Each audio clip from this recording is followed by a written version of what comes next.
অস্ট্রেলিয়াতে প্রথমেই আসলে সবাই আপনাকে যে জবটা করার উপদেশ প্রথমেই দিবে সেটা হলো উবার।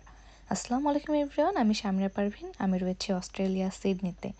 গত ভিডিওতে আপনাদেরকে যেটা বলেছিলাম যে আমাকে আমার প্রথম জব থেকে ফায়ার করে দেওয়া হয় এবং পরবর্তীতে আবার সে জবে ডাকা হয়, এবং মধ্য যে সময়টা ছিল তখন আমি উবার করতাম, আমি একটা সাইকেল ভাড়া নিয়ে।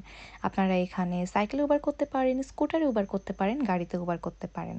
অ্যান্ড উবারটা খুবই ইজি, যে আপনাকে একটা অ্যাপে সব কিছু করা লাগবে। উবার অ্যাপে মানে যত ইনফরমেশন দেওয়া লাগবে, তারপরে জাস্ট আপনি রেস্টুরেন্ট থেকে খাবার কালেক্ট করে উবার অনুযায়ী আপনি কাস্টমারের কাছে জিনিসটা দিতে যাবেন।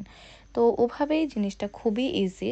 প্রথমেই শুরু করা যায় সাইকেল দিয়ে, যেখানে আপনার কোনো লাইসেন্স লাগবে না, এবং পরবর্তীতে ধরেন আপনি স্কুটার করতে চাইলে স্কুটারের সার্টিফিকেট নেবেন বা লাইসেন্স নেবেন, গাড়ি করতে চাইলে গাড়ির লাইসেন্স নেবেন। অ্যান্ড যারা ওখানে প্রথমবার আসবেন তাদের খাবার নিয়ে কিছুই চিন্তা করা লাগবে না, কজ আমাদের ল্যাকেম্বার রয়েছে সিডনিতে, যেটা আমরা মিনি বাংলাদেশ বলতে পারি। এবং আপনি এখানে গুঁড়া মশলা থেকে শুরু করে খিচুড়ি মিক্স, মাংস, মাছ সব কিছুই পেয়ে যাবেন। তো যাদের এই চিন্তাটা মাথায় থাকে যে আমি এসে কী খাবো, এদের কালচারের সাথে আমার খাবারের টেস্ট যাবে কি না, তো চিন্তা করার কিছুই নাই।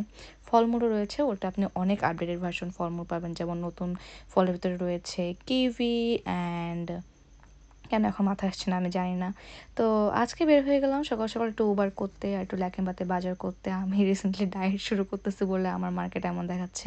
And thank you so much for watching. দেখা হবে অন্য কোনো ভিডিওতে। আসসালামু আলাইকুম, আল্লাহ হাফিজ।